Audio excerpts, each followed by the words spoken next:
This is going to be part 2 of my TM2H tutorial for use for a game that we're got coming up. This is a custom built 50 caliber that I explained in a previous video, part 1. I'll put a link in the description below. What we're going to be going over is the mounting options that I have for it, from the smallest to the biggest. I'm going to maybe mount the gun on it. I'm not quite sure yet if I'm going to do that, or I'll just like show the physical stands by themselves. So here we go. Here we have a custom-made stand that the gentleman who built the gun sent me. Now, it's kind of big. Most of these are kind of big, and a couple of them I can put on the table, a couple of them I can't. This one has a swivel point here with an attachment pin, and these are wooden dowels here, solid wooden pieces of wood. These two legs are solid, but this leg folds up for the option to get it smaller. It's very light, and the only problem with this particular way to mount the gun is it is light and it does move around a little bit. So when you have the gun on there, it has a tendency to move around a little bit, and it's not as secure. You got to put like sandbags on it or something like that, or squish it into the dirt. And as you notice, it is kind of low, so it is a little tough to work with. Overall height on this, when the gun is on it, it is only 11 inches off the ground. So the bottom of the gun will be 11 inches off the ground. So you either have to put this on a hill or in a foxhole with sandbags up so that you can get down and get an eye line on the gun to use it. Now with this mount, it's easy to put it on. You can basically turn the gun over and put it right in, because it's so light you don't have to move around with it.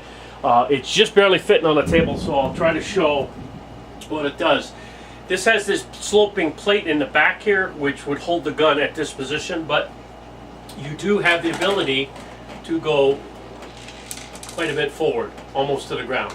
You can do swivels around. What would actually work good for this is if you had also sandbags for this, or even some kind of mount that you could put this, slide it, clip it into, or put a post on the end of this. Somehow this is a very nice setup, but it's very light, and if you move the gun, it tends to move with the gun, and it might jump around a little bit. On soft ground it'll stay, but like I said, it's so low you'd almost be laying down trying to use this. And it's easy to get the mount off. Like I said, just turn the gun upside down, okay, and you can pop the pin out, take the mount right off. It works, but it's a little problematical unless you have the right type of ground for it. Okay, now this is another custom build that the mount was sent to me also by the gentleman who created the gun. This portion here and the stand and the legs. It has these adjustments to try to screw it fast, but these plates here are supposed to dig into the dirt. Again, very high, and it puts the gun almost 2 feet in the air, which is nice. You can sit down behind it and use it. Has the swivel function on the top here, and I'm going to add that in there. It does rotate, okay, but I'm going to show you what it does on the top with the gun. Okay, this is the mount for the top, and I'm a little close on it here just so you guys can see it. It has the holes to go through for the gun, and you have the long bolt, this 1/2 inch bolt, like a 6-inch length, and washers that you put spacing on either side. And what this gives you, the big cutout is the front of the gun, and a small cutout is the rear for the that allows it to tilt. What this does is it screws fast on here so that it gives you the option of, when the gun is on here, that it turns. Okay, I am going to mount the gun on here so you guys get an idea what it looks like, and you know, show you the movements and stuff like that. Now this is probably a little out of frame and it's a little high there, but I'm going to show you the functions of this particular mount. And it just barely fits on the table, so I'm going to try to hold it so it don't fall down. You do have pivot capability up and down, and you do have movement 360 as far as you want to go. Okay? You got movement this way and you got movement this way. Now, the ideal thing is to tighten this portion down so it's tight into here, or you can lock it and then this bottom portion can move the gun instead of this top portion. I didn't do it right, so it's moving around a little bit, but you get the general idea on this. This is a very high mount. If you mount this somewhere on like on a deck or something like that, it would be good. But just like the other one, the legs are made for dirt. It squishes in the dirt.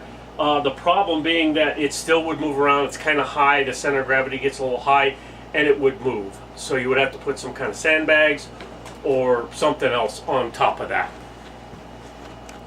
The next mount is, I have two of these. I have the small mount and I have a tall mount. I'm going to show a picture of the tall mount, and both mounts work the same way, so I'll show that picture now.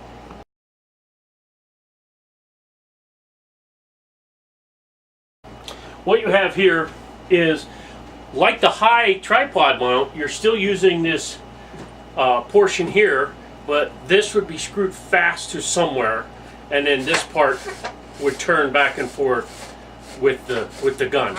So it would give you basically 180 degree turning and then up and down. So I'm going to mount this on here, and this comes, I have this set up so that it has a 6-inch bolt, and I use a couple of washers to take up the space and a lock pin.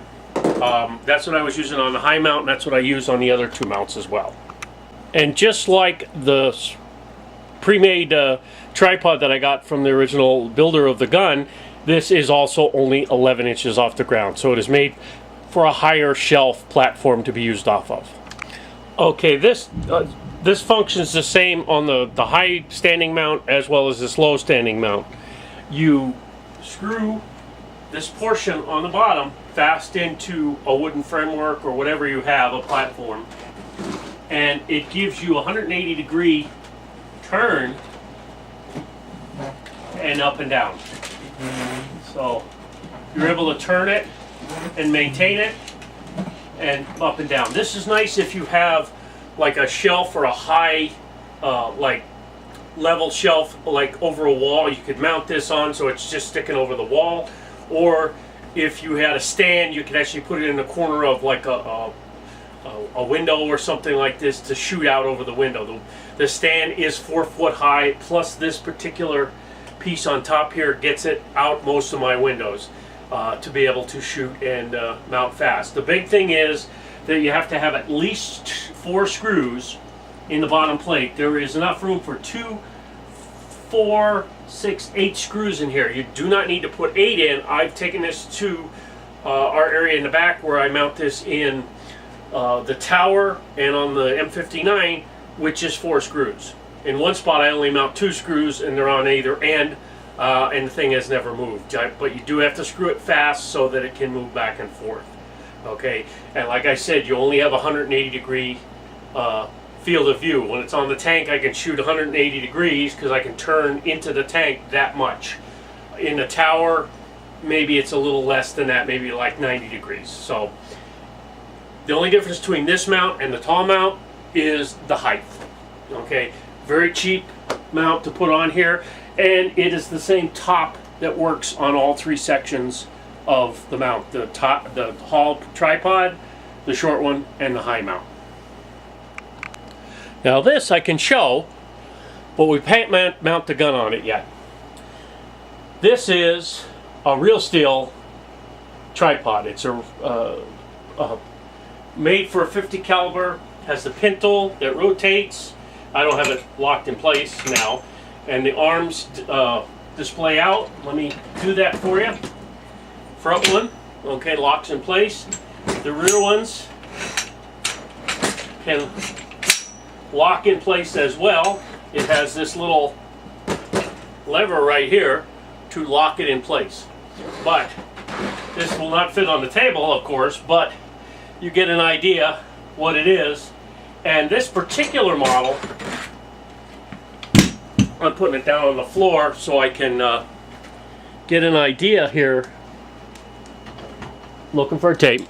It is going to keep the gun 13 inches off the ground, so it's 2 inches more than the regular mounts we're doing. Now this folds up, and then you hit this lever here, and this collapses into a nice package. Now this portion here clips in place and it locks so that it doesn't move around. This is very heavy, so if you're setting this up, this would be a two-man carry, one with the tripod and one to bring the gun and the BBs. So right now this is a 5/8 bolt, not a 1/2 inch, and it doesn't go through the gun. And I'm not going to re-drill those holes to make it sloppy. I'm going to use the 1/2 inch bolt in there. The problem being is the width of this here is also the width of that there, so of the 50 caliber, so they're lined up perfectly. They're not inside or outside. So I could offset the gun and try it, but I don't know how that's going to work. I might set it up like that and let you guys see it. I'll have to actually put it on the floor. Okay, I'm not too happy with the mount. I might change it up, but it does work.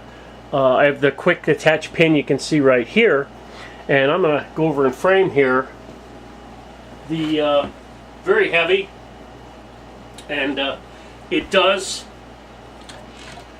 go forward quite a bit. It'll go right to the ground, which is something else that I have to think about. This goes all the way down to here, and you have full movement on that pintle. And what's nice about this, in one aspect, is you loosen the pintle up, you take it right out of the particular tripod, and then also put it right back down in there, and then it's solid. So what I'm going to do is I might try a different mount just to see if it works a little bit better. It does look phenomenal like that, and I do have to, right here you can see it's resting on the trigger, which I don't like. Over here on this flat part, I was thinking about putting a bumper so that it can't go all the way down. There is another part that they call T&E or something like that. It's supposedly, because of the recoil, you line it up so that it stays steady on when it's shooting. I didn't buy that. This by itself was like 140 bucks, and to buy that was like another $100. And at the time I had lots of money, but now I don't, so I'm not going to get it.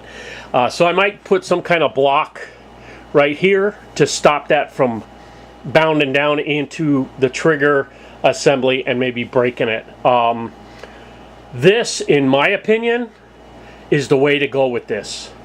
Set this up in a bunker position with sandbags on the side, and you're in a foxhole shooting out. Phenomenal. It's awesome. I am going to put a sight back here. There's a little block right here. I am going to put some kind of sight on that. I was thinking about making it fold down, but I thought, no, I'll just make it so you can screw it, unscrew it. And this way I don't have to worry about taking it on and off. I just take it on and off when I want to get rid of it off there. But otherwise, that might be the one to use. I really like this, and the feet will go into the dirt, and it has holes in the actual plates where you could drive a pin down in. Now that's for the real steel, so I don't really think we need to do that, but for particular use in our airsoft game, I think this is going to be good. Right now it'll work, I don't have to do anything, but I really want to redo the mount here, and if I do redo that mount, I might add to the video. But that's a look at the 5 different mounts that I have for the 50 caliber. We use 2 of them on a regular basis.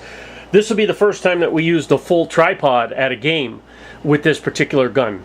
So I'm hoping that everybody's going to have a good time with it, and we'll have a lot of fun bringing it out there for Dan at R&M Paintball to use. I'm going to have a link in the description for R&M Paintball, and hopefully maybe sometime I'll see you out on the field, and hopefully you won't be facing that. As always, I hope you enjoyed the video, and I hope you enjoyed this second part of the TM2H mounts. And have a good day.